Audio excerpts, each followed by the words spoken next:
Hello everyone, thanks for joining me again.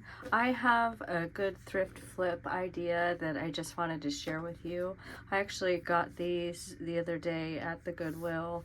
They look brand new, like they've not been used, and they've got kind of a finish on them that is a little bit of a whitewashed look, which I really like that look. I do some of my boxes in that look, so when I saw these I thought, boy, I can really do something fun with these. And as you could see, the price was $6.99 each of them.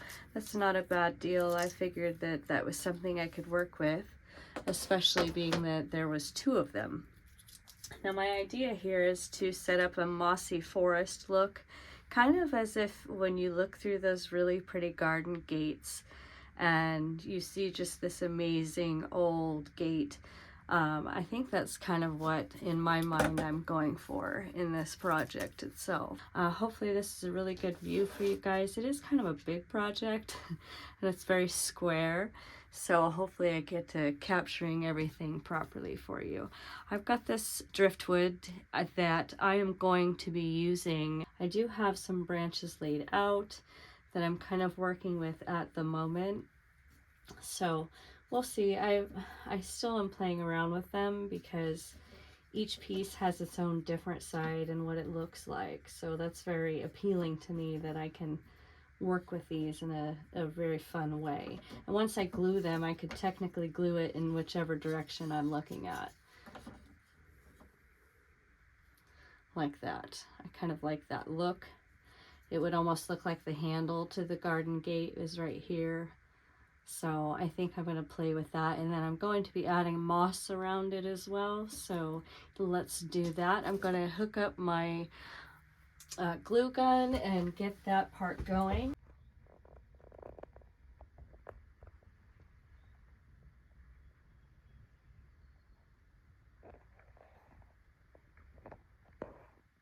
Okay, as you can see, I've got some simple stuff laid out here. I'm going for a bit of a spring decor look too, because I believe like a lot of times you've got a very sunshiny day and you still have a lot of the moss and the green growth through the fall and winter, at least in our area.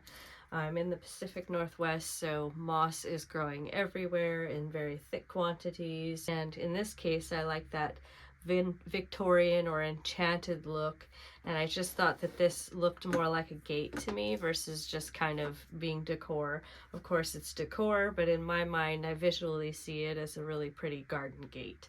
So this is the design I'm going to go for. I've got my glue gun heating up right now. It's a cordless Ryobi. I really like the way that this works because it's no cord in the way. I'm not going to drag anything across to the piece that I just either glued down. And with the cord, it's just kind of a pain. Now the one thing I've noticed with this is there's two indicator lights. There's one where the gun is on and there's one where the battery is on.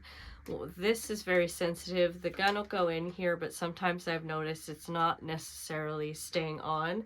So I do have to keep an eye on that, and I just give you kind of that tip that if you're using one of these, make sure that that light's on, otherwise your gun is cooling down. And it is a tiny stick type, so it does cool down fairly quickly as far as this being operable and coming out as fast as perhaps you'd like it to come out. Anyways, here we are. I've got these wood pieces.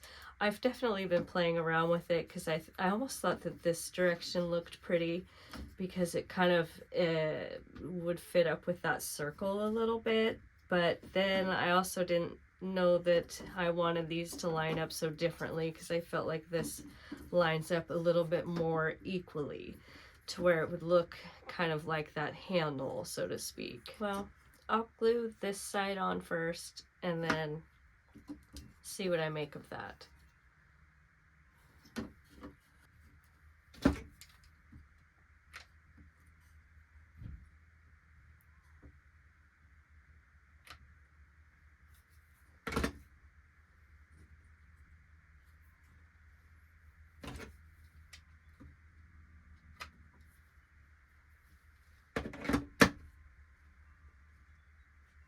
Alright, this one is attached. Now I'm going to do this one. I've played with it enough to where I believe this is the, oh, let me line it back up here. To where this is the look I'm gonna go for. I think that'll work with me. I like it.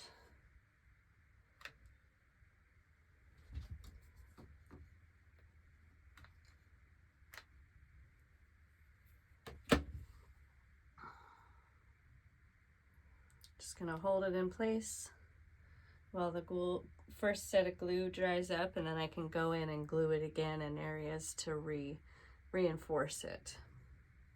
Because this one is not connected in a whole lot of areas, just the 2 spots.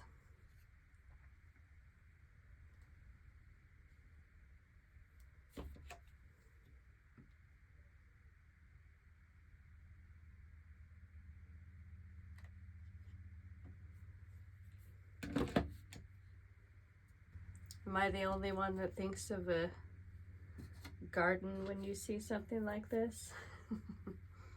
I could be, you never know. Everybody sees something different. I live here in the Pacific Northwest, and we have trees and branches and driftwood and a lot of access to really pretty elements. We definitely have an abundance of options to select from, which I'm super thankful for. I do make an ocean topped box with driftwood as well. Here's the example of that.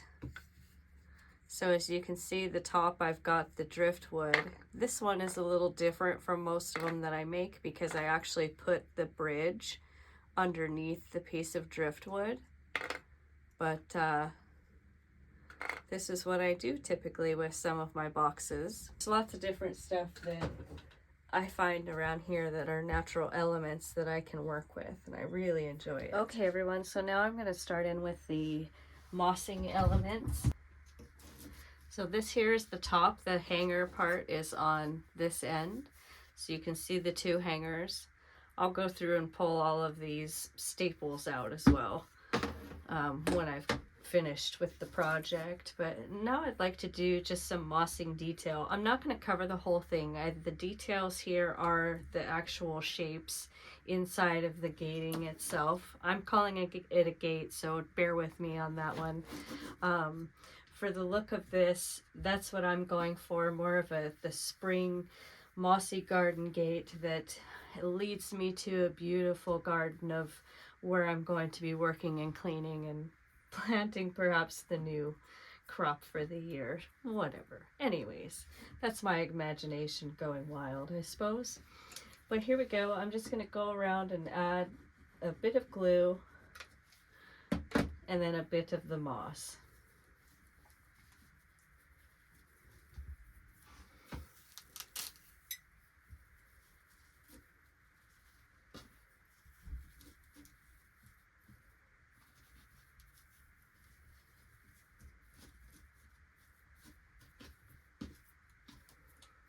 And what I'll typically do is I fill a certain section of it. It's quite fluffy. I'll come through and trim some of these longer pieces up after it's been glued down and settled in. I don't like it to be too floofy, but I do want to get it to stick down first, and then I'll go through and clean it up. One thing I've noticed too is if I use the scissors on this, because it's just a big nested mess, then I don't make so much of a mess if I just cut little bits of it off and put it on. So you'll see me doing that as well. I might actually, let's cut a few bunches ahead of time. And I can kind of wad them up, stretch them out, branch it along somewhere, probably like right in here real quick.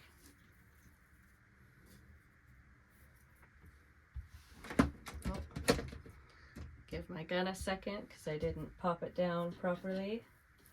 So for the example of this, you can see that now I can go through and trim it up, make it look a little bit more appropriate, not so wild.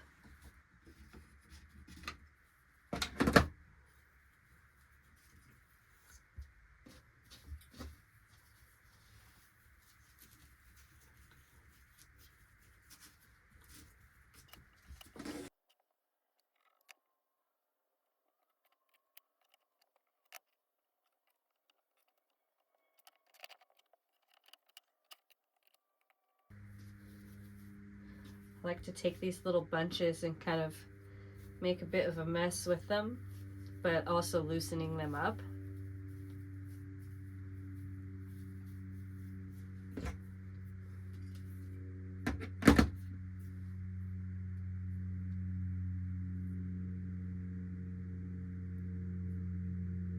You will hear noise from me being outside because I can't get rid of it. It's just not worth keeping.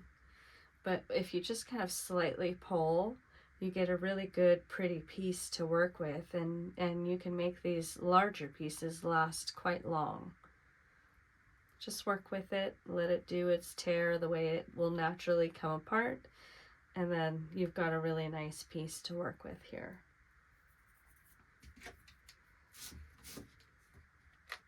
Let's get a piece of glue in here real quick. Okay. Going to go up this whole edge and kind of flank this right along that curve to the front, and then come along with more of the green moss.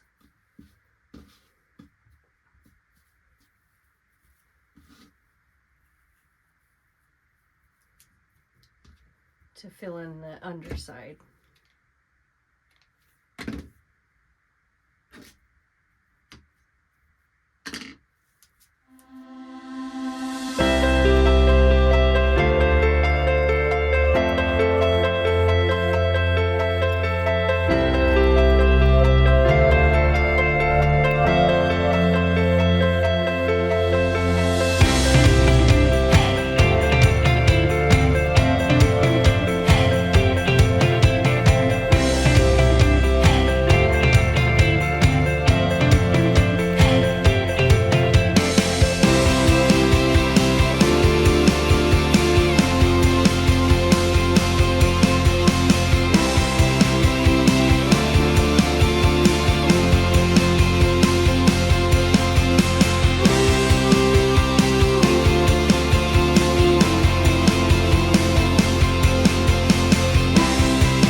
I've gotten the moss details completed to where I'm satisfied with it.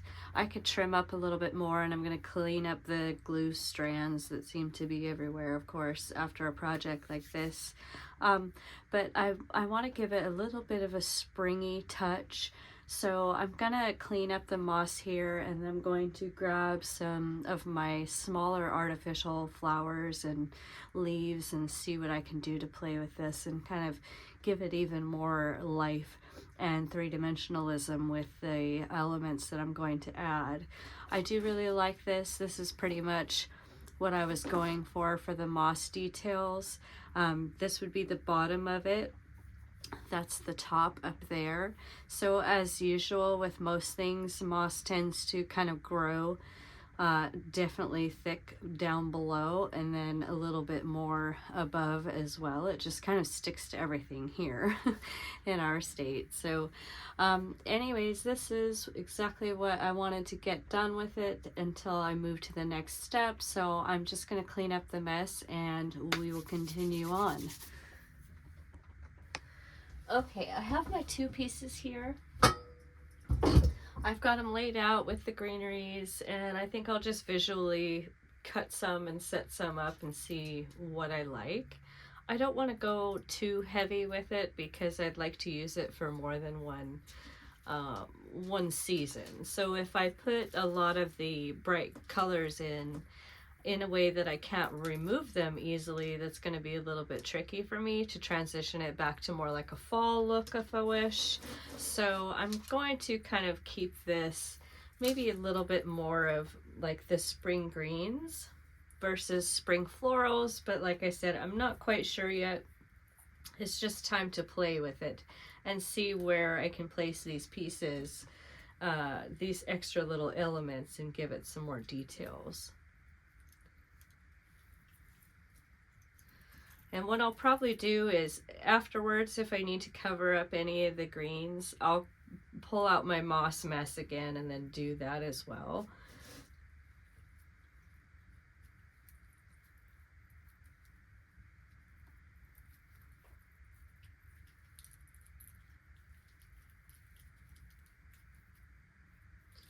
I really like how it turned out so far. It's definitely something where I can picture it as the enchanted gate. So that's what I was going with here, is the version of that, and I think it turned out really pretty. Okay, I repositioned the camera so that you could see a little bit better as far as how I'm putting these guys in. It's not showing too bad. It almost looks like it's growing out of the moss right now because I've been removing those little plastic tips that are typically what attach to the other picks.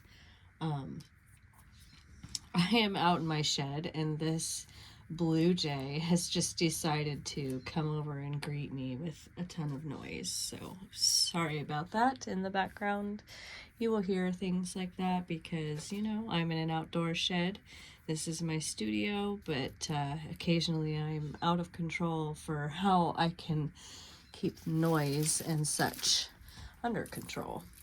Anyway, so this is so far what I've been using. I've got two of them attached and then just a little bit of a leafy greenery right there. I don't, like I said, want to do too many, but I think I will like to do perhaps some kind of a floral, just starting to peek its head, so to speak, for spring. That's how it goes. We only see a little bit of color for so long, and then all of a sudden, boom, here we go. Time for action. So I'm not quite sure. I haven't landed on exactly what I want to do. These colors here it's a succulent bunch that I have.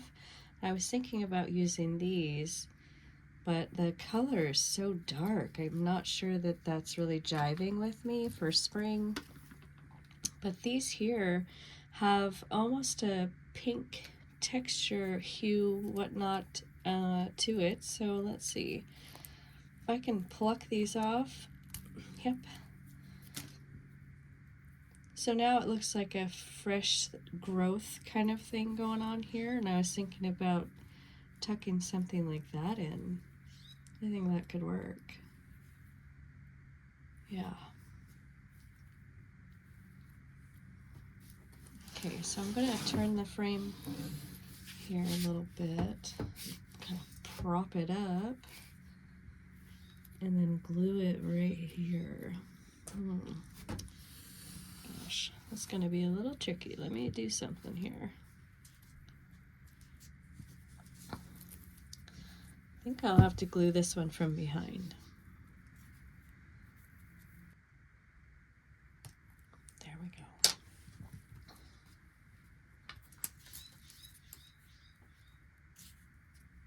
That's cute. I like that. Nice neutral muted pink. I'm going to stick with these. I really like the look of that. So let's remove them from...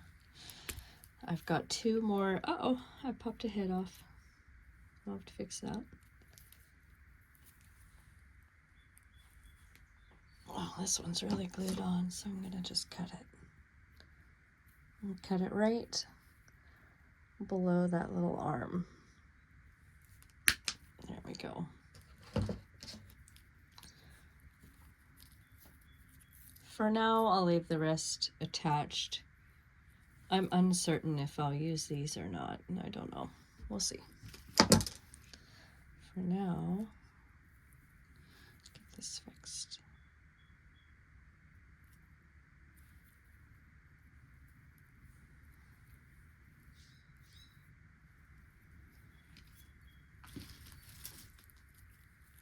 I think what I'd like to do next is a little fern, maybe right up in here.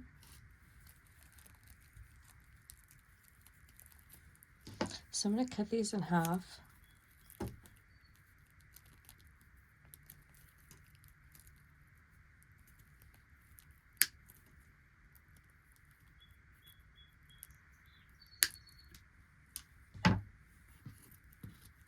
I'll save these. Perhaps I can use them for something else. And then I think what I'll do is just glue these three together and see how I can get it to mount right into there.